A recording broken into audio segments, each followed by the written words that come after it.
Hello, hello, hello. Welcome everyone to a brand new show. And today's show is very interesting. The title of the show is Falling in Love with the Sicilian Najdorf with Grandmaster Daniel King. And it's such an apt title. First of all, the Sicilian Najdorf is one of the most popular openings in the world of chess, and we have one of the biggest experts in the world on Najdorf, and he is such an amazing trainer. So it's going to be fantastic to have Grandmaster King here, who is going to teach us. But before I invite him here, and you all can enjoy his wonderful teachings, I would like to know in the chat if everything is okay, if you can hear my sound well, everything is good. And I have a nice cup today here.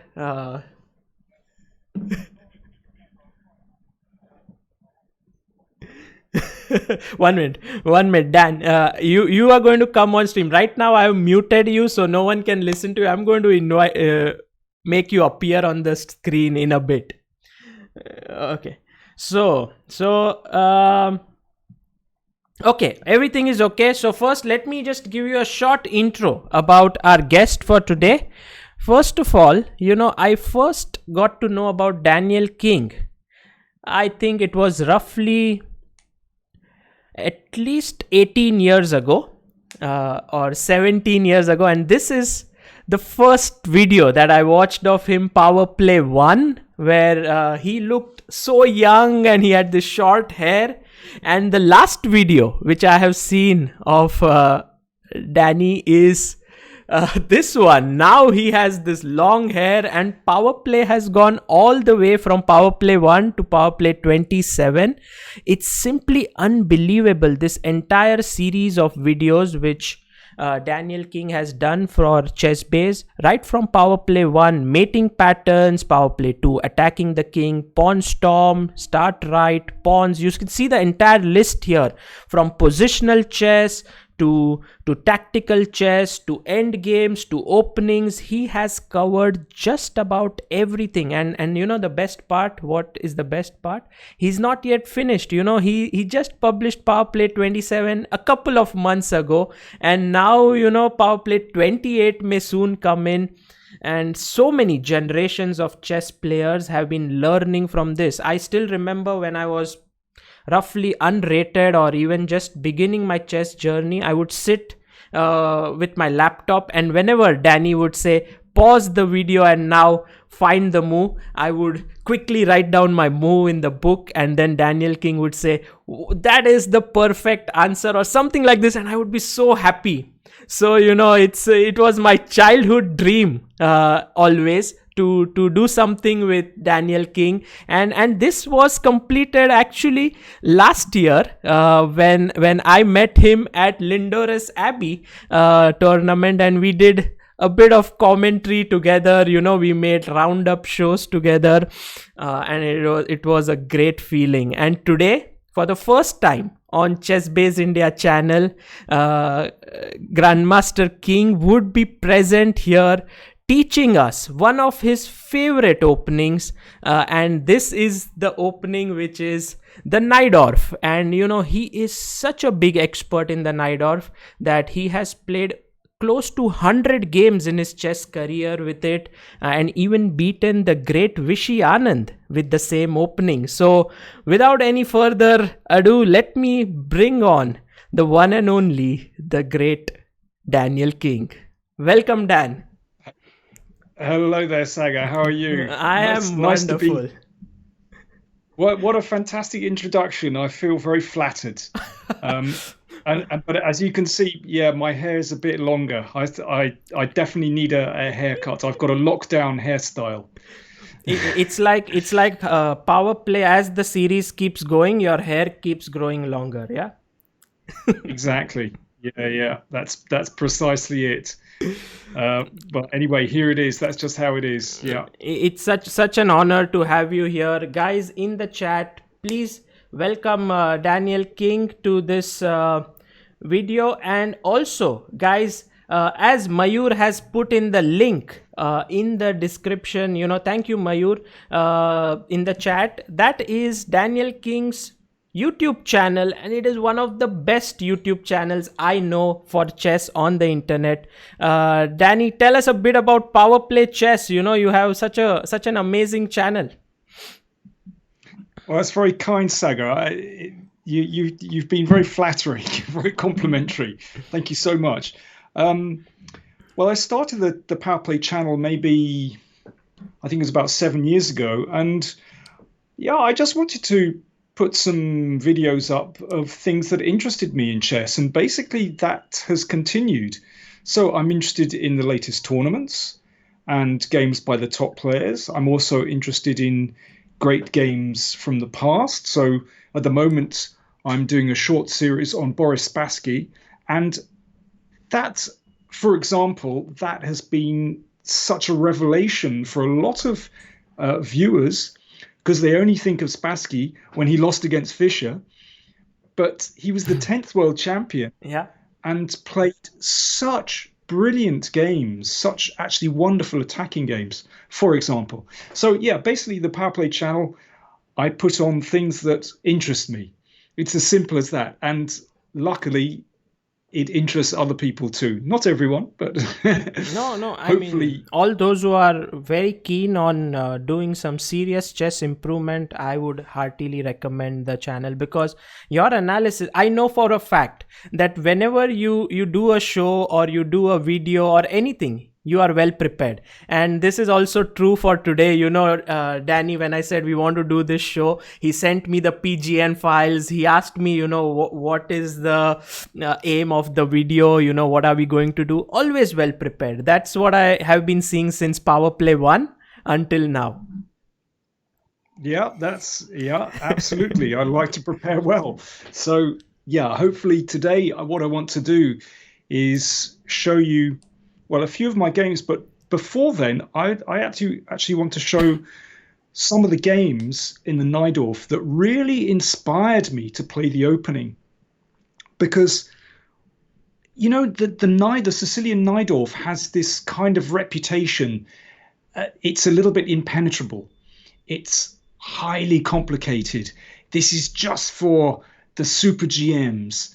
But actually, it has very strong positional basis, which is actually why I really like it, because I think of myself as in my career, more of a positional player, strategic player. And I think I mentioned to you, I've won so many end games with the Sicilian Najdorf. Wow. Because actually, you often simply stand better from a positional point of view, from a structural point of view. And that's something I really want to emphasize in today's broadcast, actually. Fantastic. You can also checkmate them. Yeah, but to, it's your choice. Either a quick death, or you can make them suffer. Yeah, exactly. It's their choice. Fantastic. Dan, so, while you have prepared a lot for today's show, you've made all the database. My preparation has been to make sure that I have this mug with me, which has King written on it. Fantastic. And also really this thing I learned from you as well. Like when you would be teaching, in between you would say, let me just have a slurp of my tea, or let me just have a yes. Oh, you have it. Fantastic. I have today's my Sputnik mug. There you go. From I don't know if you can see that. Yeah. 1957. Wow. Fantastic. So there we go. So good. Yeah, you've got to have my slurp of tea. That's the only thing that keeps me going. So anyway, before we get on to chess, very quickly, how are things in Mumbai at the moment? Are you still in lockdown? Yeah, very much under lockdown, and haven't been leaving my house. And that's why streaming throughout the day, so many streams on ChessBase India, thanks to the lockdown, and a lot of people also following Right. it because, chess has become so popular in this lockdown, especially in India. So many new people Right. following the game. But from Really? a lot, because there's also more new people. There's this entire stream of comedians in Indian chess who have got interest in India, who have got interested in chess, and so many new people have been attracted because they are streaming chess instead of, say, PUBG or any other esport. They're streaming chess, and Right. it has been fantastic. Okay, that's interesting. Yeah. Yeah, I mean, I've sort of noticed a little bit on my channel. There's been a little spike in viewers as well, which has been really great. So, yeah. I hope that the spike grows much further today, because all the people who are here and who are watching this stream, please make sure that you subscribe to Power Play Chess. I'll be saying this throughout the video, also at the end of it, and I'll also give you a glimpse of Danny's channel. It's called Power Play Chess, and our aim is to make sure that all of you who are here follow it. That's very kind. Thank you. Okay. So, should we look at some chess? Yes, let's look at some chess, and here's our chessboard. And I'm so excited because, as you said, Najdorf always seems like an uphill task. Whenever someone says, you have to learn the Najdorf, it seems like so many lines, so many variations to master. And I'm interested to see in the next 1 hour or 1 hour 15 minutes, how are we going to navigate this entire ocean of this opening? Okay, an hour and 15 is tough, but let's give it a go. I think it would be interesting to look at some the basic ideas of the opening, and I mean let's see how we arrive at the Najdorf anyway. Sure. By the way, Arya Shah in the chat says, please tell Sir Daniel King that the Premier League in UK, of course, and Samay has made me survive the lockdown. Ah, Do you know the you Premier mean the League? football? Yeah, I guess so. I don't know. Yeah, absolutely. You are No, a fan, it yeah? You are was. a Premier League fan. I'm a football fan, but the team that I support here in London, I live in West London, and I support a team called Brentford. Okay. And then in the league below, and they have a chance to be promoted to the Premier League. So this would be incredible. They will get absolutely hammered in the Premier League, but it'll be very special. So at the moment they have a chance. They're third in the league, so you never know.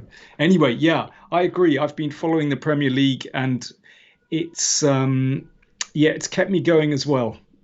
Well said, Arya Shah. Okay. So, Dan, let's have the first few moves of the Sicilian Najdorf.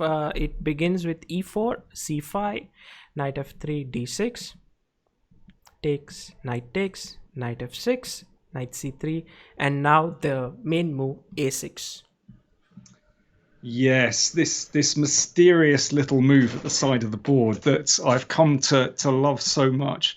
I think we can look at this pawn move a6 as a kind of high-class waiting move, actually. You see, you wait to see how white commits their pieces, and only then do you commit your pawn structure. In fact, you see, it depends what you want to do with your e-pawn as black. Sometimes it moves all the way to e5. Okay. Sometimes it moves to e6. Sometimes it stays on e7. It depends how white plays. So, for example, a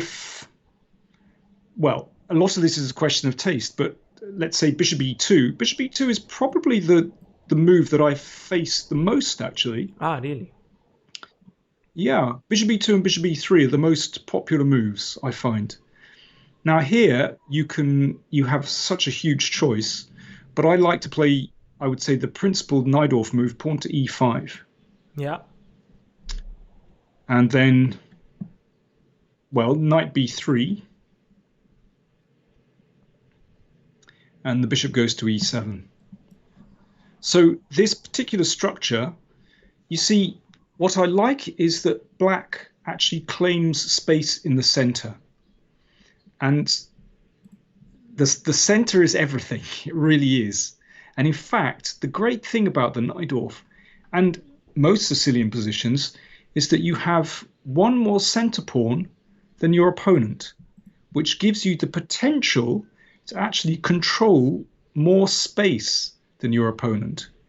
So that's something that we should bear in mind right from word go. But if we go back to a6, it depends how white plays. So, for example, if white plays bishop to c4 in this position, well, I want to block out that bishop. So in this case, it's appropriate to play pawn to e6. Right. And actually, then I feel quite happy because we've blocked out that bishop. But if, well, let's say, let's put the bishop back on f1. Let's go from here.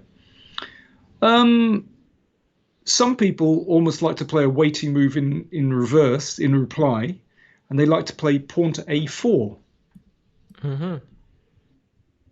Well, in that case, you have a huge choice. Some people like to play e6, but here I like to play g6. Now that white can no longer castle long, you are okay with the dragon. Absolutely, and this particular structure I really like. This is such a flexible structure, and yeah, we play a kind of classical dragon. And actually, the system that I really like to play is a kind of hedgehog system where you put the bishop on g7, the knight on d7, and you play b6 and bishop b7. Wow. And you get a kind of hedgehog structure. And this is such fun to play with black.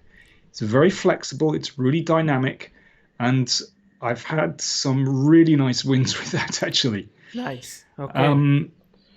You know, Dan, we have it's kind of... GM Abhijit Gupta in the chat.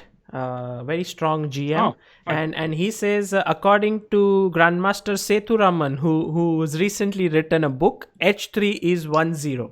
Well, Really? He's joking, but you know, Sethu has written a book, How to Beat the Najdorf, and recommended the move H3. Really? Oh, I like SP very much. He's a nice guy. I've seen him on the circuits. Yeah. In Europe a few times, and a very nice guy, and he has a very healthy sense of humor, which is great. Fantastic. But the thing with H3, this is quite popular at the moment. Yeah. And I don't dismiss it, because you know, when you get a lot of the world's strongest playing this move, then you have to treat it very seriously. But actually, somehow I can't imagine that pawn to h3 is the refutation of the Najdorf. I mean, black has a lot of flexibility here, and I mean, I like the move pawn to e5. Okay. Which is quite reasonable. And then when the knight goes back here, the move I like to play is h5. Okay. And this is very typical of the Najdorf. Actually, you can often advance your h-pawn to stop white expanding. And somehow it doesn't really damage your king side. That's what I would recommend. Okay. However, a couple of other good systems against h3. I still like g6. Okay. And to play this kind of system again. But also e6 is fine as well. But a lot of this is a question of taste. Yeah. Some players prefer one system over the other. So, but you know, I don't dismiss h3. Yeah. But I think the fact that black has quite a few alternatives says to me that actually, you know, it's certainly not 1-0. Sure. So a lot of options in this position for white. Yeah, But before we go on absolutely. to your first game that you are about to show us, can you tell us how you fell in love with this opening? Like, what was the thing which inspired you to play? Then, did someone teach you, or how was it? Not at all, actually. I wish someone had taught me because I could have probably saved myself some painful losses. um, I grew up playing first of all, the Löwenthal. Ah, I know So that. if we go back to move two, so knight c6, takes e5, knight b5. Now, these days, the Kalashnikov is quite respectable, but actually, I used to play a6. Oh, the tricky line. Yeah. Yeah, this takes, and now queen f6. I used to play this when I was about 12 years old, for, I don't know, a year or two. I had a coach who recommended this, and okay, it's quite tricky, but against accurate play, probably not very good. So then my coach recommended the Kalashnikov.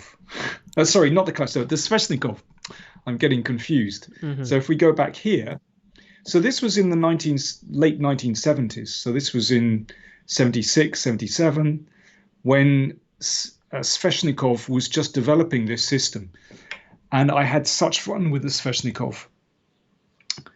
But somehow after a bit, it became a little bit too predictable, and I found people could prepare against me very easily. And at that point, I thought, well, I like these systems with playing e5. So why don't I go play something really respectable? I should try the Najdorf. And actually, I started playing the Najdorf really under the influence of some American players like John Fedorovitz, Mm-hmm. and well, of course, uh, because I was going around to a lot of tournaments with John Fedorovitz, American Grandmaster, um, and I saw some of the ideas that these American players were playing, and of course, they were playing it in the tradition of Walter Brown, and before him Bobby Fischer. Okay. So there's kind of my root goes back to Bobby Fischer basically, and of course, I knew a lot of Fischer's games somehow by accident, or not by accident, just because I grew up on Fischer's games, Yeah. and that's why I wanted to show you one of Fischer's games that I've always really admired, and for me, this game shows the essential positional soundness of the Najdorf. Mm-hmm. Okay. And I think once you begin playing the Najdorf, it's so rich that you really can't stop playing it. Yeah, like it's just very sound and Yeah, it's very good. fascinating. It's fascinating. Yeah. Well, yeah, but that's the thing. It is a very sound opening. So if we have a look at this, and I once we see this game, I think people will understand Okay. what it means to have a sound pawn structure. Okay. So this is the game between Matulovic and Fischer, and this was in Yeah, 1968, 52 years ago, and yeah, Matulovic played G3 here. yeah. Which is a very sound move, actually. The bishop wants to come out to protect e4, and actually e4 is one of black's targets in this opening. So g3 makes a lot of sense. For example, Michael Adams, the English number one, he still plays g3 to this day, and it's more positional. So, but here e5 I like. Okay. So the knight is attacked, and well, it can go back to b3. It's just different. But Matulovic played knight e2. Yeah. So basically, black is claiming ground in the center. Absolutely. So bishop e7. And now Matulovic plays in a very position, or attempts to play in a very positional way. He wants to get control over the d5 square, because it's kind of an old-fashioned strategy to take control over d5.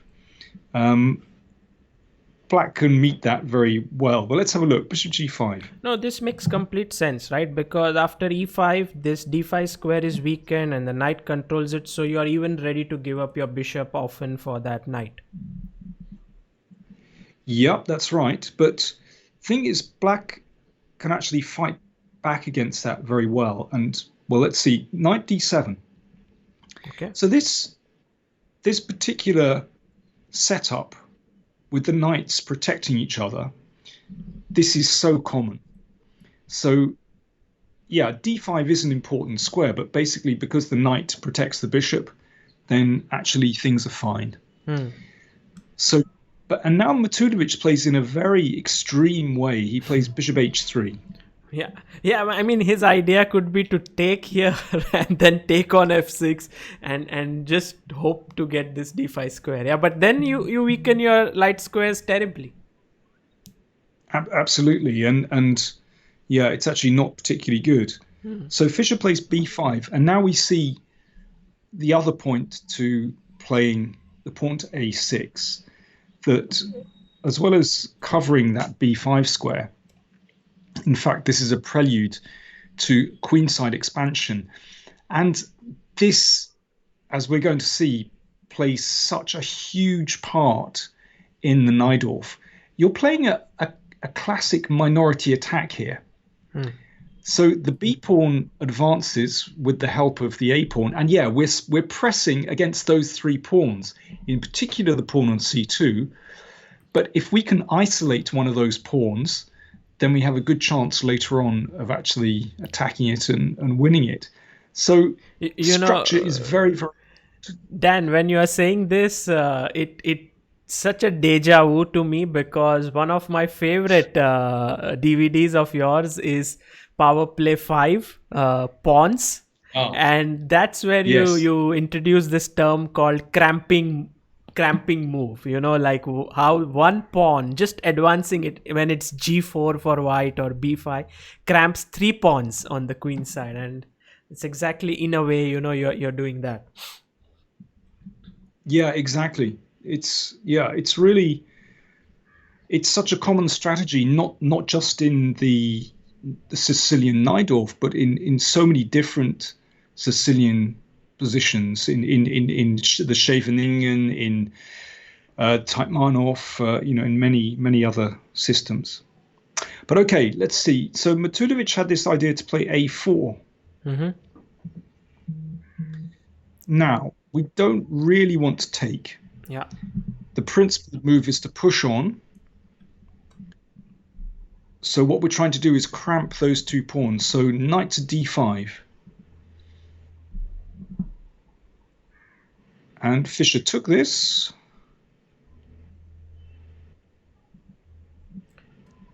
And white recaptured. Yep, and so the rook is attacked, so rook b8. Yeah, I mean, you can't take the bishop just yet because a8 is hanging, so Fischer decided to just get his rook out with rook b8. Yeah. So bishop takes bishop now. Okay.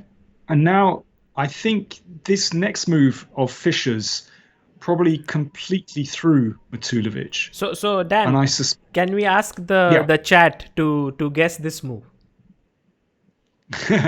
Maybe it's too much a leading question. Yeah, I know.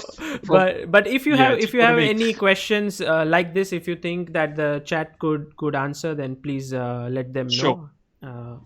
I will do. Yeah. Yes, I should have. We should have. No, but this one is still very interesting because I myself, when I saw this move, when you showed it yesterday, when you sent the PG and I saw this, I was like, what? Why did he capture with his king? Right.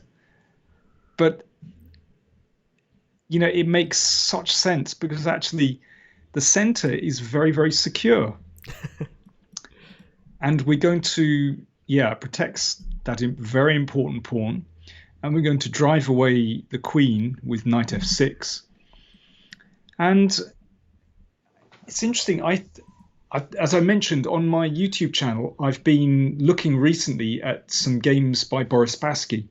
And I found, just by coincidence, a game between Spassky and Korchnoi, where Korchnoi, in a Taimanov Sicilian, also left the king in the middle and played king e7 and completely outplayed Spassky in a really similar way to this game, actually, from the Taimanov. So it's quite a common theme, actually, or relatively common. So let's see how things develop. So black wants to play knight f6 to drive away the queen. So the queen came back to d2. Mm-hmm. So Dan, while you're showing us the game, I would like to introduce you. Like in the chat, we have Samay, and I had mentioned to you, he is one of India's leading stand-up comedians who is popularizing chess by streaming it, and a lot of new people have started getting interested. And so today Samay is here to learn the Najdorf, and I believe that after this session he will start playing the Najdorf, and a lot of his fans would also start playing the Najdorf because of this. So this will be quite a boom in the opening. Well, that's fantastic. Hi Samay, nice that you're viewing. Thanks very much indeed. I wish you well with your Najdorf career. Wonderful. And the funny thing is, he also continuously plays the Lowenthal, just like you were doing when you were 12. So I think it's the right way to graduate now to Najdorf. Well, exactly. Yeah, it's time to make that step up. Definitely. Fantastic. So knight f6. Mm-hmm. Knight f6. So you can see already that attacks the e-pawn. So actually white is suddenly under pressure. And black's king is completely secure. Totally secure. So you also notice the bishop on h3 is hanging now. And here Matulovic put the bishop back on g2. But if, for example, Matulovic had taken on c8, mm-hmm. then I think we recapture with the queen. And now, so I think queen takes c8 is probably best. Yeah. And actually, knight takes pawn is threatened. And that's actually quite tricky for white already. Because if white plays the pawn to f3, then we're going to play queen to c5, and white can't castle in this position. And already I want to play rook on the h file to c8, attack c2. I mean, this is an absolute dream position, and in fact, something very similar happened in the game. Okay. So let's have a look at the game, because it's quite a long game. So I'd like to get through to the end, because it is very good. Yeah, okay. And just Molay Patra, thank you so much for your super chat. He says, my 2 favorite mentors on the single screen. Thank you, Molay. Okay, That's very kind. So, yeah. Right, that's nice. A5, so rook fd1, bishop e6. And now, okay, the queen is attacked, has to go back, and rook hc8. Right, well, now with rook hc8, we can see exactly what the story is in this position. That black's minority attack with the A and B pawns has worked perfectly, because that pawn on c2 is actually really vulnerable. If it advances, well, it'll just be lost, basically. We'll be able to take on e2 and take on c3. All black's pieces are playing in this position. Every single one of black's pieces is active, whereas if you look at white's pieces, they're actually really poor. And, well, this is a funny moment. I hope SP is watching this, because after h3, what did black play? Now, here, white is hoping that he's going to have a sniff of counterplay with g4. But no, Fischer says, just shut it down. Shut it down straight away. h5. Amazing. Just like how you meet h3 variation with h5 here as well. it's actually quite a common theme in the Najdorf. But h5 doesn't really compromise black's pawn structure. Black still has 5 pawns together. They're very strong. And that just stops any counterplay. Okay, so Matulovic now played b3. Nobody understands this move. But let me tell you, I think it's very difficult to find a decent move for white in this position. Yeah. But here Fischer just goes on to automatic pilot. Okay, so let's ask our viewers. Okay. What would you play as black? I think there are many good moves for black here, but Fischer's move, I think, was very typical of his style. You know, he was known for crystal clear strategy. Somehow you play through his games and everything flows. And it's as though his opponent is just letting him do what he wants. And this is the case over the next few moves of Fischer's. Okay, so black to play here. What would you guys do? Write your move in the chat. Okay, Marzuk Chaudhary says bishop takes e2, rook c3. Omkar Chakradev says g5, exclamation. Anudeep Anup says rook c5. Lalit Aditya Nair says rook c6. Dipesh Shah, bishop takes e2. Yeah. A lot of people suggest bishop e2 and rook c3 and also rook c5. 2 moves, which I think... Well, first of all, I should say, I think doubling on the c-file is simply strong for black.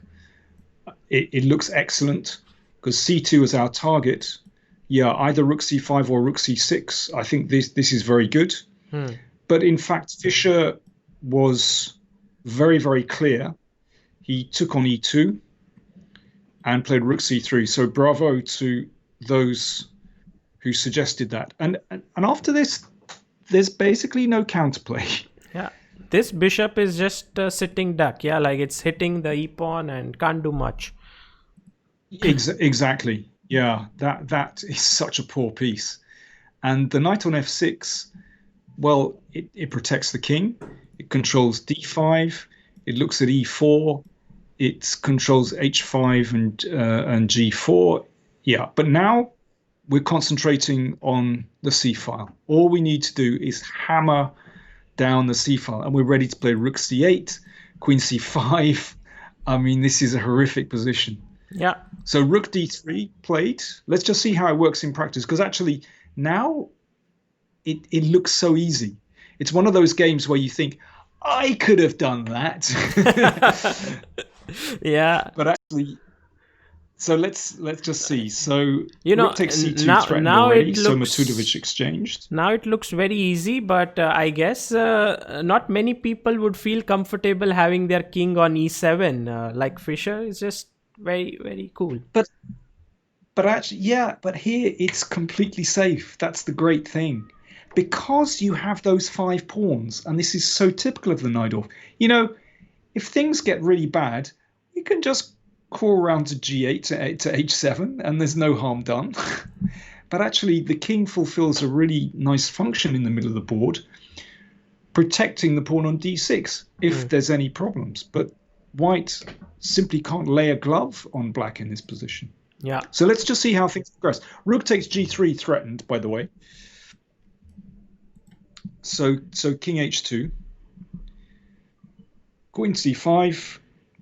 Right, and quick question, what happens if white plays rook c1 instead of rook a2? Okay, rook c1, guys. What should black play here? Easy peasy.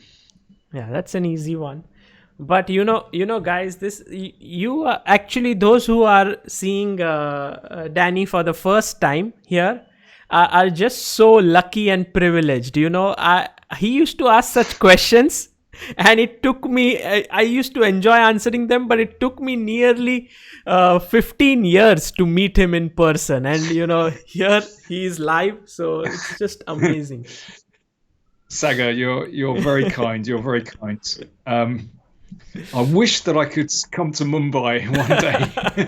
No, And that's going to happen for sure. because we didn't just meet in Scotland last year. We've met in London, of course, as well, Yes. which was great. In 2015. Yeah, everyone has got the move right. I think we have a very strong chat. Rook into b3. Everyone has found it. So strong players there. But do you know Rook b3 exploiting the pin? Of course, it's the classic way to exploit the pin. But do you know what? I bet Fischer wouldn't do that. Really? I think he would have played g6 and then played the knight via d7 to f8 to e6 to d4.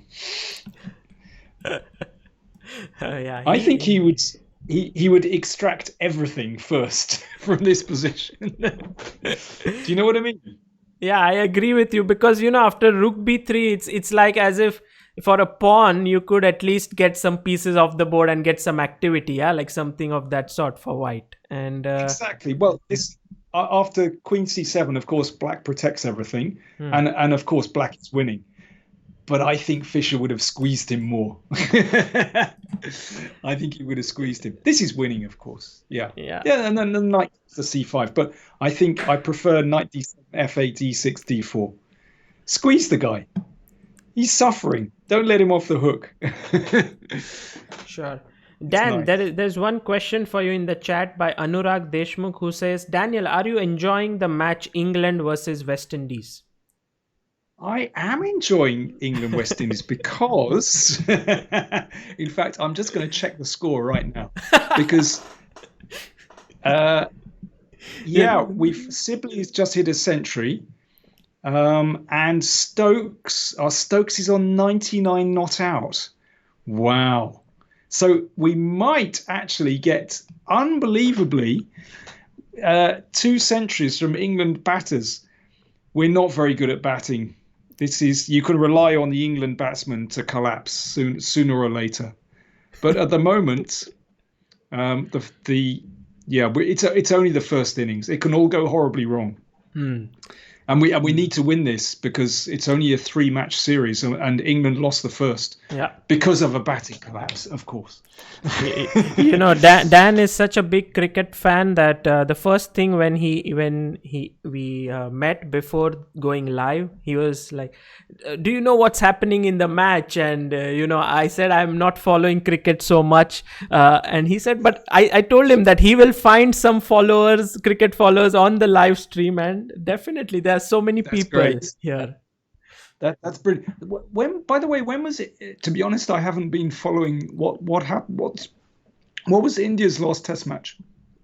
Okay, one more question for you guys. What was India's last Test match? By the way, people are also saying in the chat that you can become a very good cricket commentator if you would like to. Oh, I would love to be a cricket commentator. Oh, yes. Stokes at the crease. He looks like he's going to batter the next ball. Here he comes. He's got 1 to make his century. And hang on, I'm going to look at the score because he's on 99. He was on 99. Sagar, we've got to just take a quick time out from the Najdorf because Stokes is on 99. Until he gets to 100, we won't look at any further move. Everyone. No. We might be here a long time. Oh no, he's made it! He's got a single. He's just made it. Thank goodness. It could be a very long broadcast, particularly if he got out. He's made it. Unbelievable. Sagar, you're too kind. Great. So that's century for Stokes. And Dan, the answer to your question of last Indian Test match is India versus New Zealand. Oh, what happened? India lost both the games. Yeah. Really? Yeah. Ooh, I'm surprised. Yeah, but I mean, maybe that was a great bit of commentary. Also, you did. I remember Tony Greig was my favorite commentator when I was growing up. and the excitement Oh, which he really? brought to cricket when he would. Of course, there was also Richie Bernard or Bernard who was very calm. Richie and Richie Beno, yeah, he was the Australian. He was so knowledgeable, yeah, and actually he had a very dry sense of humor. yeah. But the commentators I like are well, there was a he's unfortunately he's dead now, but Brian Johnston Mhm. was great. He was very old school English. Um, yeah, he was great. Yeah. So anyway, we should listen. Let's finish this game. Let's finish this game. Okay, okay. So coming back, he played Rook A2 here, and Yeah. well, your plan. So Saga, how do you think the rook on A2 feels at the moment? He feels just like everyone in Mumbai, lockdown. Yeah, yeah. Pretty it's yeah, exactly. Okay, well, let's see what Fischer does. So G6, that's a nice move. Yeah. Okay, yeah, bishop F1. Nothing to do really. Hmm. Okay, let's zip through the moves. So that ties, yeah. So now, having played F3, it's time to go in. And I believe that even the rook on A2 could get trapped with something like Queen B1, but Absolutely. Fischer, Yeah, but do Fischer. you know what? He doesn't bother. He just takes pawns. Because actually, it's funny to leave the rook there. Yeah, exactly. 2 pawns up, completely in control, and well, Fischer does the job easily. And By the way, this scenario of these center pawns moving down the board at the kind of last stage in the game, this is so typical. Like I said, I've won so many endgames with those center pawns marching down the board, and at the start you think, well, it looks like white has more of the center, but you get to move 40 and they're rolling. yeah, Trust me, it happens so much. Yeah. Well, I want to show you some games of mine where that happens. okay. So should we go to game number 2?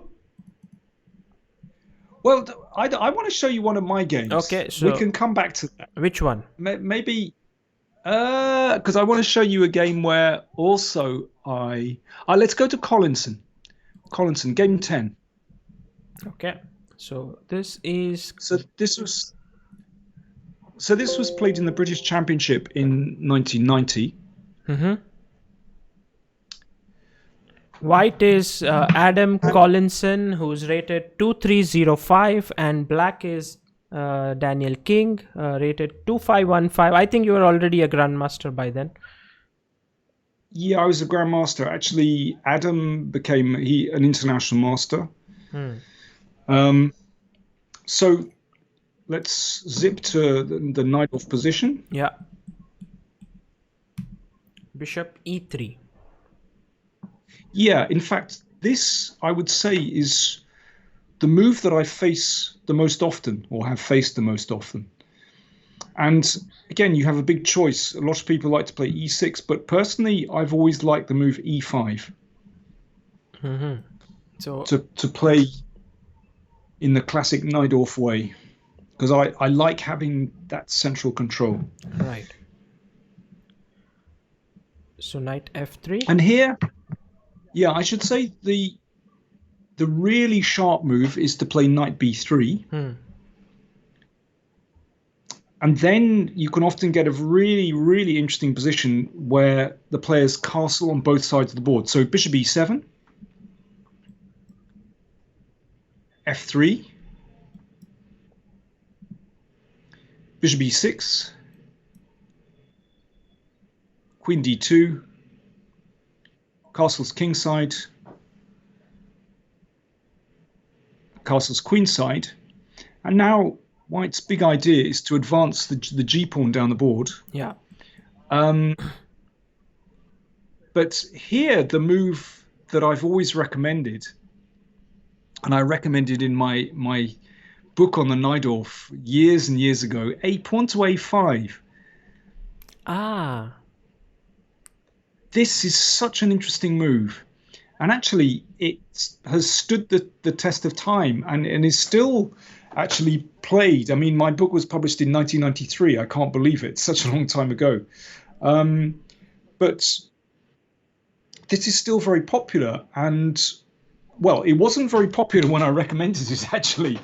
But it's a really dangerous move. And you basically just start a pawn storm against White's king.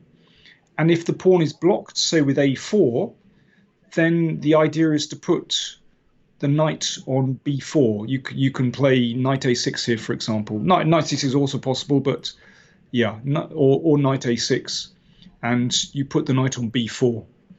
And it's actually quite difficult for White to contain that. Hopefully, we've got time a little later to look at one of those games. But anyway, he played in a more positional way. Most people play knight b3, but knight f3 is more positional. Right. Okay. So I played queen c7. I guess it is against this move, right? Against bishop c4. Yeah, exactly. Yeah, precisely. To stop bishop c4. I mean, there are lots of other moves there. To be honest, the main line is bishop e7, but queen c7 is fine. So he played a4 to stop b5. So bishop e7. And he played a5 to get some control over the b6 square. I castled. Bishop e2. And now knight d7. So what I want to do is force through b5 anyway. So he played knight d2. So what he's doing is he's swinging that knight round. So he wants to play knight c4 to get control over the b6 square. So I played b5. And now he has to take that. Otherwise, well, we get exactly the same structure as Matulovic Fischer, where that pawn is used to cramp White's pawns. Yeah. So really, White has to take. And in a both way, sides, this becomes slightly weak, right? Right. What I was going to say was both sides get something from this exchange. Sure. White wants to try to perhaps pressurize the pawn on a6, but Black also gets some play here because the b file is open, the c file is open. You're ready to bring out your bishop as well. So actually, it's not so clear. White castled here. Yeah. And bishop b7. We'll get to a critical position. So his idea is he took on b6 and played knight c4. So what he's trying to do is get some control over these light squares. Maybe. So I put the queen back like on this, yeah. He wants to put 93, 90. Yeah, exactly. Yeah. So the knight came back to e3, and rook b8. And you didn't go and pick up this pawn, I guess. It was. I think there's a problem with that. I think. Let me see. Can you play knight d5? I think knight d5 is problematic. And maybe now bishop I think f3. bishop f3. Yeah. Yeah, I think it didn't look so nice. Yeah. It doesn't look great. Sure. Yeah. So rook b8. But I'm relying on counterplay on the b and c files. So queen d3. And rook c8. Rook fd1. Now I just tucked the bishop back on f8 because I wanted to get out of the range of those knights, basically. Yeah. So he played rook a2. Well, it looks logical to defend the b pawn, but also maybe to double on the a file. So now a5.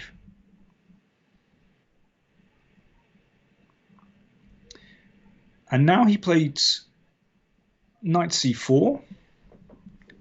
So it looks like he's starting to get a bit of pressure. But I played bishop a6 and b3. Now, I'd like to ask everyone, what would you play here as black? Black to play. Okay, a critical moment in the game now. Both sides have been playing quite nicely positionally for the last few moves, but black to move now. What do you do here? So while you think, Harsha Indukuri, thank you so much for your super chat. By the way, guys, if you can just put in the link of Power Play channel, that would be wonderful. You know, Danny has a wonderful channel, Power Play Chess, and if you can put it in, that would be great. And follow it. There's actually... Thanks, Sagar, for mentioning it. By the way, there's a Najdorf playlist. Oh, really? On the channel. So basically, every single opening, every single game or video on the channel that features the Najdorf, I've put into a playlist, and you can play through Najdorf games if you want to get more of an idea of Najdorf strategy, for example. Okay. I think maybe I can try and get people to see that. I'll just get you here so that. Oh, I'm being rearranged. I want people to see your channel. So just a second, guys. If you can be a bit patient here. Yep, this is what I wanted to show. So this is Power Play Chess over here. This is Daniel King's channel, and filled with high quality chess content. And here you can see he's having his series on Boris Spassky. And if you go to the playlists here, I guess. Yeah. Now, somewhere in there, you should find a Najdorf playlist. Okay, I'm maybe not. Maybe it's buried in there somewhere. I don't know. Here, the Sicilian Najdorf. View full playlist, and you have. Oh, there's an introduction to the playlist as well. Wow. And then there are all these games of Najdorf. What brilliant material. I mean, this is how many? 48 videos. I guess after watching this video, guys, you have to go to watch this Sicilian Najdorf here. 48 games. I think, Danny, if they watch all of this, they would get a very nice feel for the opening. Yeah, that's the idea. But not just the Najdorf, of course. There's lots of other openings that can be investigated. Yeah. And also, if you're interested in a particular player, well, you can see, for example, if you're interested in Magnus Carlsen, well, there are 368 videos that feature Magnus Carlsen. Wow. Bobby Fischer as well. If you look at the Fischer playlist, that's the Carlsen playlist. I mean, over the time that I've been recording videos for the channel, of course, Magnus has been at his peak, since 2013, basically. And so for that reason, there are many games by him. But also, I charted Fischer's progress to Reykjavik 1972, going through all his games in the candidates matches against Taimanov, Larsen, and Petrosian, and other games as well. This is such serious work. This is such serious work here, and actually, this is there are such gems here, guys. I was unaware that you had 368 videos on Carlsen. That's tremendous. Yeah. But actually, I mean, but Carlson's videos, of course, are very popular, but Fischer's, you can see there Bobby Fischer's Road to Reykjavik, just next to Bobby Fischer. Yeah. And that shows his games in the Interzonal in 1970, and then his matches against Taimanov, Larsen, and Petrosian. And I go through every single game, and they've been very, very popular. And it was so interesting researching these games, actually, and also, you know, looking at these games with a modern eye, because, you know, Fischer is always praised as I mean, of course, naturally, if you win matches 6-0, I mean, this is something that is unprecedented and probably will never be achieved again in candidates. But, you know, you can pinpoint where it went wrong for his opponents, what Fischer was doing right. Sometimes, you know, he wasn't perfect. He'd make mistakes as well. And that's kind of interesting. You know, we need to look at these games with a clear eye and try to be objective. You know, I'm not just sort of saying, oh, yeah, Fischer's my hero. He's brilliant. He's brilliant. You know, he did things wrong as well. And that's kind of interesting. So you try to actually tell exactly what's happening, where the opponents miss their chances, and you know, this objectivity is just so very important, and I think every serious chess player has a lot to gain. So guys, follow Power Play Chess. You know, I'm sure, Dan, very soon you will reach the 100K mark, but I think it doesn't matter to you. Yeah, you keep doing this high class work irrespective of the people who, you know, the number of subscribers or something, because I guess you're a true chess lover. That's how I view you. Well, I would love it if we got to 100K. That would be a lot better than it is now. But yeah, for sure. Basically I started the channel because I just wanted to show the kind of chess that I'm interested in. And probably a lot of these old games, they might not be so interesting to other people, but they're interesting to me because I think we can learn such a lot from them. As I said, you know, I'm looking at these games by Spassky at the moment. My goodness, you know, some of these games I hadn't seen before, I must confess. He was such a brilliant attacking player. I mean, really, absolutely brutal. I mean, yeah, these King's Gambit games are very interesting, but actually some of the latest ones I've been looking at, this game against Simagin is wonderful IQP attack that Spassky played. Right. It really is sensational. Okay, brilliant. I think there is so much for people to view here. If you haven't yet, I saw it was 64.4, now it's 64.5. Okay, good guys, just let's push it up. Let's make sure that it reaches at least 65K at the end of this video. That would be very nice, you know. And oh my God. Okay, Sagar, I want to do more broadcasts with you, please.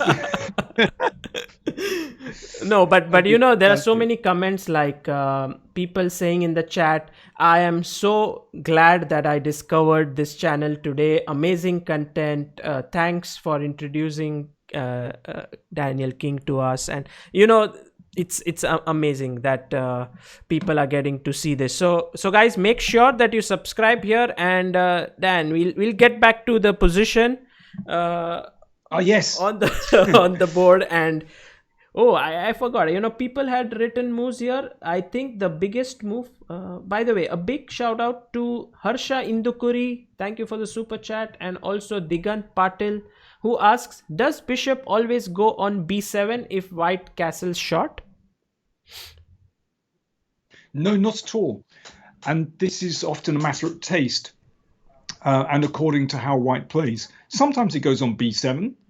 Well, here it's moved to a6, but actually I really like the bishop on e6 because it is such a solid square, protected by the f pawn, but also covering the d5 square. So very often I've put the bishop on e6 actually, But it's a good question. Okay. It really does depend on the system. But okay, what are people suggesting? Rook I'm intrigued Rook to know b4 actually. is, I think, the main move that has been suggested by a lot of people here. And Okay, apart from right. that, let me see if there are any other interesting moves. Yeah, knight d7 with the idea of knight c5 is another move that has been suggested. Okay, I guess knight d7. You got to it leaves open knight d5, but even that is playable actually, because after knight d5, I guess you play queen c5. Oh no. Then yeah, it's possible. It's possible. I'm a little bit nervous about allowing the knight into d5, but it is Yeah, possible. But somehow it doesn't look right because the knight on d7 can't get to c5 now. In fact, has anyone suggested the move that I played? The move instead of knight d7 or rook b4, I'm we go actually, back let one. me see if no,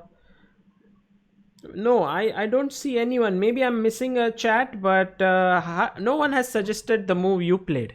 I think they don't, they love their Okay, so bishops. Maybe that's why they didn't give up. I don't know. do you know what? I love my bishops too. And this is probably why my opponent didn't consider my move. I played bishop takes knight. Bishop takes, okay. Queen takes, and it looks surprising because, I mean, if you're going to take back, then after bishop takes c4, a5 is going to be weak permanently. That would be a Najdorf disaster, an absolute Najdorf catastrophe. This, everybody, is something we have to avoid because now white has beautiful control over the light squares. There's no real play on the B and C files. So, yeah. But Saga, thanks for pointing that out because, we need to know what to avoid, Absolutely, basically. yeah. Uh, and So why did you so take if we on just go c4? back, I mean, I'm quite surprised with this move. okay, well, perhaps I can throw that out to the chat. Maybe someone spotted my little idea here. Okay, black to move here, and okay, good. There are some people who said I had already said this move, so okay, sorry that I missed it.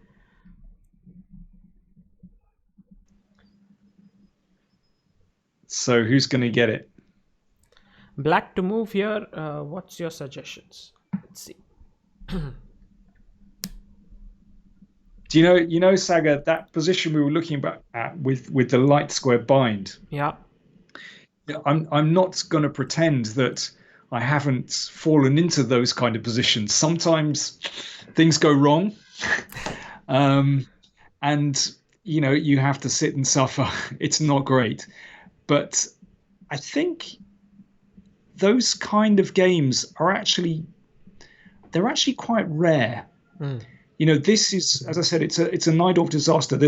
In fact, there's a famous Fischer game, Fischer against Gardia, where Fischer got that beautiful knight on d5. I'm sure you know the game very, very well. yes. And he opened the queen side as well, and Fischer showed how to do it with white. But actually, although it has happened to me, it's actually been very, very rare. Once you understand what the dangers are, you know what to avoid. And of course, I wouldn't dream of exchanging off here. Right. So the moves that are in the chat which are coming in are queen a7, queen b7, and queen b6. These are the three moves that are being suggested. Okay, well, queen b6 was played.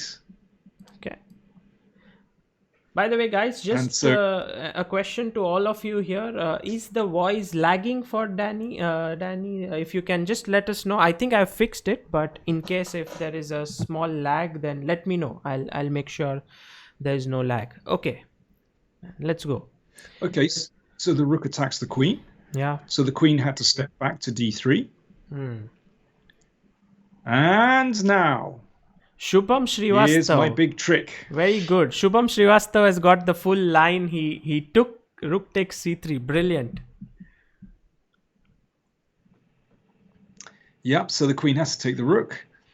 And Now, here's the idea. Queen takes f2. I was so proud of this Ooh, combination. whoa. What a move. I was thinking knight e4 and then he would go queen e3 and something like, not queen e3, maybe Some queen f3, conversation. something like that. Yeah, yeah, yeah, yeah, Nice move. yeah, yeah. I was so proud of this. So in this position, yeah, he's got to take, because otherwise I take the bishop on e2, Absolutely. and then um, knight e4. So for a moment, I'm a lot of material down. But this was really sweet. I really enjoyed this. What a nice. And It's like I have very rarely seen a knight forking two pieces on a move and then having another fork with completely two different pieces on next move. I mean, it's brilliant. but the sad thing is that for this combination, I was like, when I played it at the board, well, can you imagine? I was on such a high. I was really thrilled to play this. But actually, it only wins me a pawn. And actually, the position that we get, it's still not so clear. Yeah. So he takes the pawn and I take. So basically, I've won a pawn, but there's still some work to do. Now, I mentioned these 5 kingside pawns and all my center pawns. I've used these so often to win games. And now the task is you gotta push them. You gotta push them. Because if white has time, he's going to advance his b pawn. So we've just got to push these pawns. And so let's see what happens. So bishop e2. So he gets his bishop out. And now, very important, you need to bring your king up the board. You need to support the pawns. Yeah. King f7. Bishop c4. Check. King f6. And rook a7. Yeah. Now we stop the rook coming to f7, bishop e7. Now this bishop, very often in Najdorf positions, it looks hemmed in by the pawns, but actually this bishop is such an important piece. And once it comes out the other side of these pawns, it turns into an absolute killer piece. It really does. And this is so often the case. So let's see. So he's trying to push his queenside pawn, c3. Now, task number 1 for black. Push the pawns, g5. Brilliant. You just got to get going. Yeah. Push the pawns. Okay. He's also trying to push his pawns, but I guess they are a little bit too slow. Well, in fact, the b pawn, I've got it under control. I've got my rook in the perfect position. All I want to do, push, g4. And you guys should notice how he is pushing his pawns on the opposite color of his bishop. So a move like f4 would be pretty bad, because after king e4, I think there would be a big blockade on the light squares. Exactly.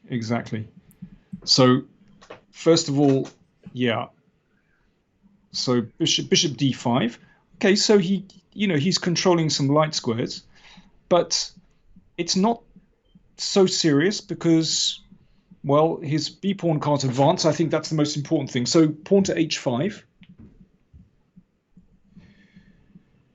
And he played king d3. Okay, and then that gave me a chance to push the e pawn.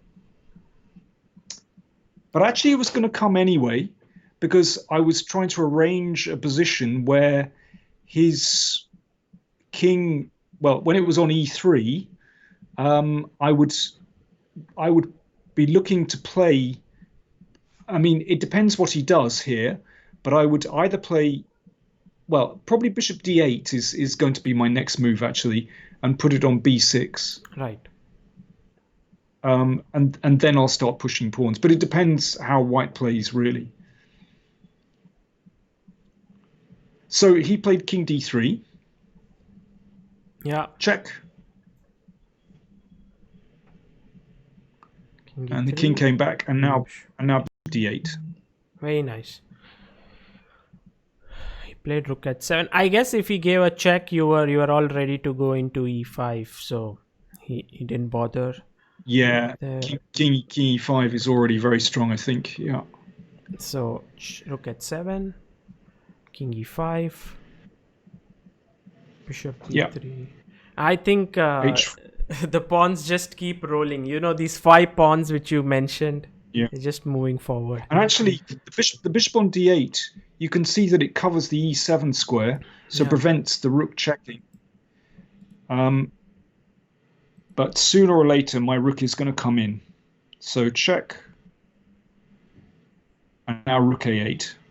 Very nice. Brilliant play. d2. And now rook came in. g3. Rook Yeah, h1. I mean, basically, my rook is just coming to take the pawns. Yeah, rook was so quick to just enter the position and... rook e7, king f6, check. King g5 takes, king f4. Yeah, do you see, I didn't bother taking the h-pawn. I just want to keep my center pawns protected. And now he resigned after bishop e3. So basically, if he's, let's say, I don't know where Maybe white wants to put c2? the king. Yeah, then I'll take on h2 with check. King back, fine. Now push g3. Yeah, just Game over. this pawn is just too strong. What a game! What a Yeah. brilliant game! I mean, I think this moment to take here and play queen b6, that was and then take here. Take here, play queen b6. Look at rook c3, queen f2, knight e4. Very nice, beautiful combination. Yeah, I mean, I was very, very pleased with that. But coming back to the end game, honestly, this is so common that you win with your kingside pawns and your center pawns rolling down the board. This was a spectacular combination, but actually, I've played far less spectacular games where I've somehow managed to get these center pawns coming down the board. I mean, you know, I can show you some more of this kind of thing. Yeah, sure. I don't know where which we want to go to next. There are so many.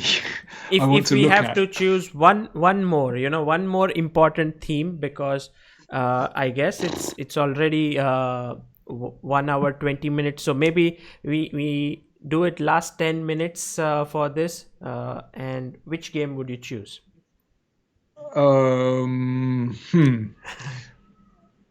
Okay, what do you think? Is it going to be the Vishy game? But can I leap into the Vishy game at a certain point? Sure. Because okay, it was a complex opening, but what I want to do is go to.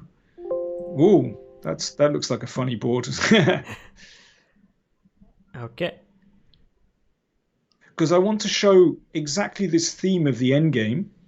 So this was played in the Goodrick tournament in 1992 in Kolkata, and I want to go right into the endgame.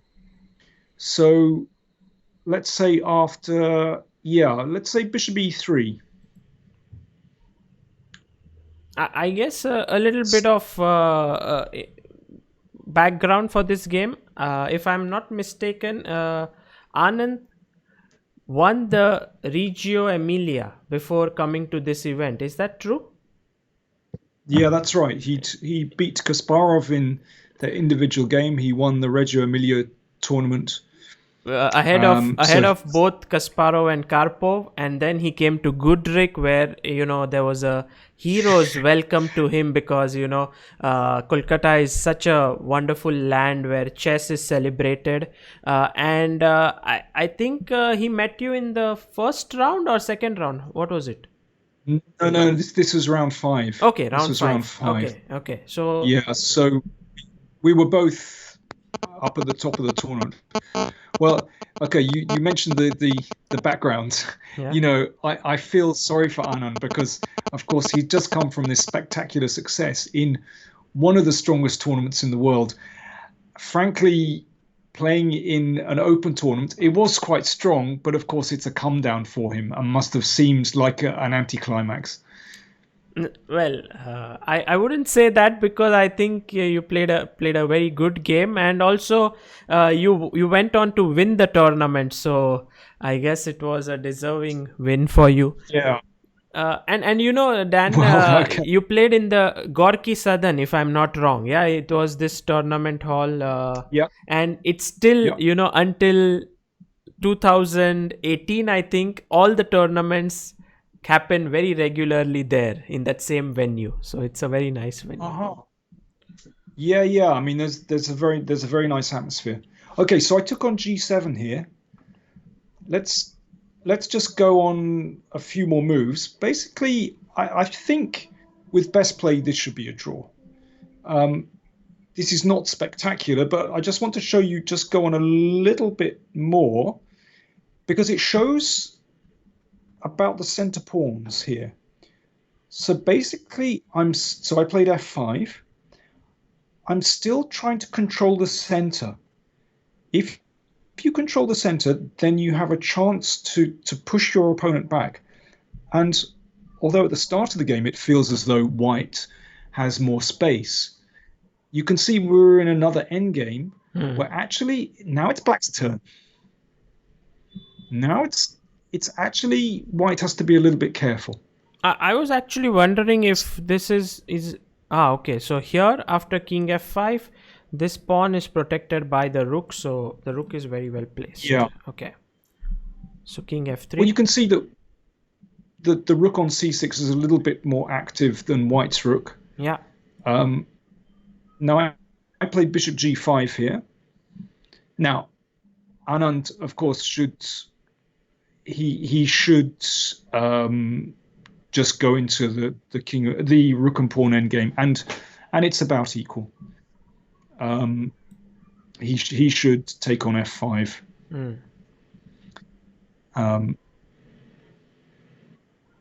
But he played bishop f2 here. Yeah, I'm not sure.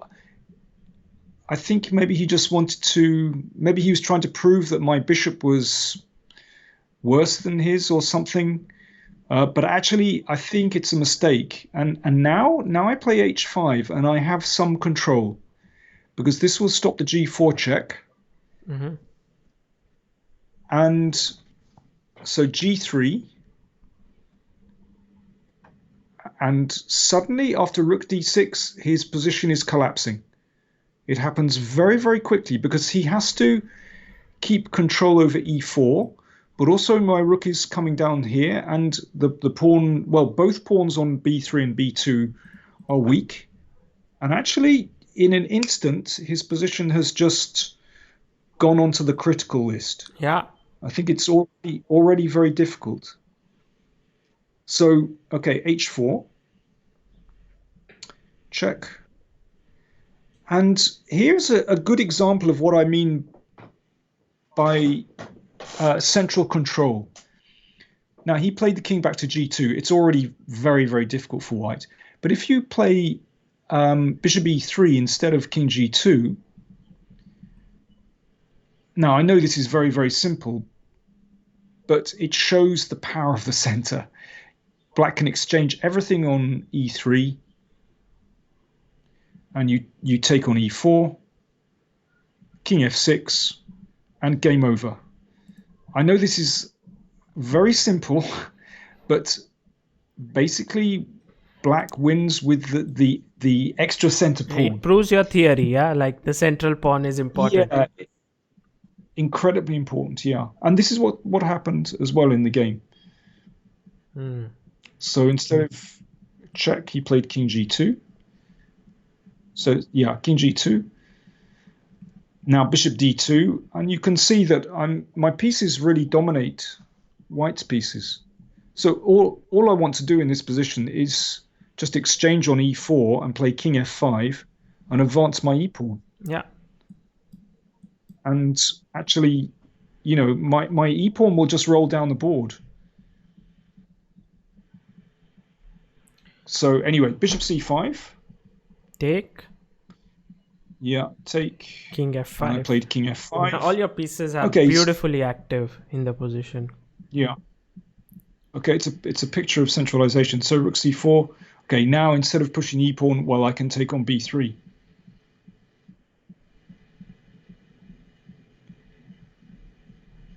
Rook c2. And yeah, the rook and pawn endgame is winning.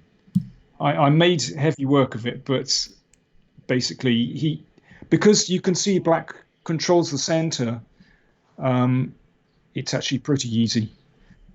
Maybe we can Nice. just, yeah. I could have won quicker, but basically my pawns go through. I had to bring my rook back. There's a little bit of shuffling, but I it, was just it just okay. He had no time to play h7 because it was coming with a check, and you can't take the b4 yeah, pawn. So yeah. he went king h4, king d5, g4, b3, and Okay, it looks a little bit dramatic, but actually, it basically I just you arrived first. oh, you made a knight. I think that Well, was just Vishy for made fun, yeah. yeah, just for fun. If he makes a queen, then of course I win it very easily. Yeah. Yeah. So it needed a little bit of calculation at the end. It looked dramatic, but it wasn't really. We both knew what was coming. Tremendous. But I show that just because of that central position, and that is so common. It really is. Yeah, what a brilliant game, and I think one of the biggest wins for you in your career. Oh, without doubt, the biggest win. Yeah, Without doubt. and Yeah. it happened in India, and it happened against Anand, and it happened in the Najdorf. So of course we had to cover this game on this stream. Yeah. Actually, I rarely show this game, but yeah, I am proud of some of it anyway. I mean, we both made mistakes in the game, in the middle game, and even in the end game as well. But there is something to it. Definitely. But I enjoy my Najdorf games. I could show more spectacular, but I wanted to emphasize this kind of positional aspect to it. Yeah, and I think we've seen a very different side of Najdorf on this stream, because everyone who talks about the Najdorf, they say it's a very aggressive opening, you need to know a lot of theory, but here you can see it's just center control, develop all your pieces, watch out for the tactics, and if you get into the end game, then start activating your central pawns. So overall it's a different approach what you have brought today. Well, I hope so, but that's always what I've found, and I would say theoretically, I think for the first few years, I don't think I was particularly good in the Najdorf. I can honestly say, but I really liked the strategic ideas, and actually, I think my theory improved once I started writing a book on it. And actually, I gathered all my games and, lots of course, not just my games, but I looked at my games in a new light because I had to actually write the book. And I learned so much in writing the book because I used to play these variations sometimes without knowing the details properly. But actually, and that was very helpful for me. But it showed that I could, and for many years I did play the opening without actually knowing the theory in detail, but simply understanding the plans. So if the viewers here want to begin playing the Najdorf, what would your recommendation be? Like, they have watched this, now they have an idea, but what should they do next if someone is ready to put in the work? I would say, well, my DVD on the Najdorf, I'm very proud of, and this is kind of an update of my book. I published the book decades ago in 1993, but my Najdorf DVD, which is available from ChessBase India, of course. Yeah, let me just show the viewers. I think it is, if I'm not mistaken, number 18. Power Play 18 is Sicilian Najdorf, a black repertoire. So yeah. So I offer a repertoire there, and I discuss the ideas, and it also fills you in on the detail of a repertoire as well. But I'd also say, look at games by the top players with the Najdorf. So, for example, Maxime Vachier-Lagrave, fantastic Najdorf player, one of the best. Absolutely. And he's played it for years and years. And if you look at his games, I mean, actually, I've got several of his games I've recorded on the channel, actually, which are really, really worth looking at. So check out the Najdorf playlist on the Power Play Chess channel. Yeah. And if you have a chess-based mega database, you can investigate his games on your own. But not just Vachier-Lagrave, but Magnus Carlsen has played the Najdorf. He's played some fantastic Najdorf games, actually. Really beautiful. So that's probably given viewers enough to work on. So I guess the way would be watch this video for all those who I mean, if you have reached here, you have already seen it. But in case you missed it, watch this one. You get Power Play 18, which is Daniel's DVD on the Najdorf. You go to Power Play channel where there is a playlist on the Najdorf, which has, I guess, close to 40 plus videos over there. Then you follow the top players like MVL, Carlsen, and all of these guys. And I think also maybe playing a few games online and analyzing them would be a good strategy. Probably I should have said that first of all. Play it. There's very good point. There is no substitute for actually playing the opening and trying it out, because actually that's how I learned it. Yeah. By playing and trying it out, and then only afterwards going back and researching the theory. Of course, a balance is required between playing and reflection and analyzing as well. Absolutely. And guys, if you did enjoy today's show, please let us know in the chat. And if you would like, Danny King to come back on Chess Base India, I had a wonderful time, 1.5 hours of pure bliss listening to you, Dan. And make sure, guys, that you subscribe to the Power Play Chess channel, because, the content there definitely deserves a lot more subscribers than what they are right now. Thanks, Sagar. Thank you very much for promoting it. That's really good of you, and thank you for inviting me here. It's been a pleasure as always. I'd like to chat more about India and Indian chess, actually. Yeah. And listen, what's the latest tally of Grandmasters? Are we up to 67 now? 66. Is that right? 66 now. And 66. There is one more, I think, young lad who is unleashed right now, because he's not in lockdown in India. He got trapped in Budapest, Leon Mendoza. Oh, yes. and somehow now what seemed like some kind of a tragedy has switched, because now he can play tournaments, while in India there are no events. He can go out and play there, and so he's reached all the way to 2483 right now. And I'm sure that in the next couple of months, if he gets to play good events, he may become a Grandmaster. Well, that's fantastic, because I think because I saw the reports on ChessBase. Yes. That he's been visiting Judith Polgar now and again. Absolutely. And that's really nice. Absolutely. And I think in Eastern Europe they're not as badly affected as, say, here in the UK. So I think it's different in different countries. Yes. Yeah.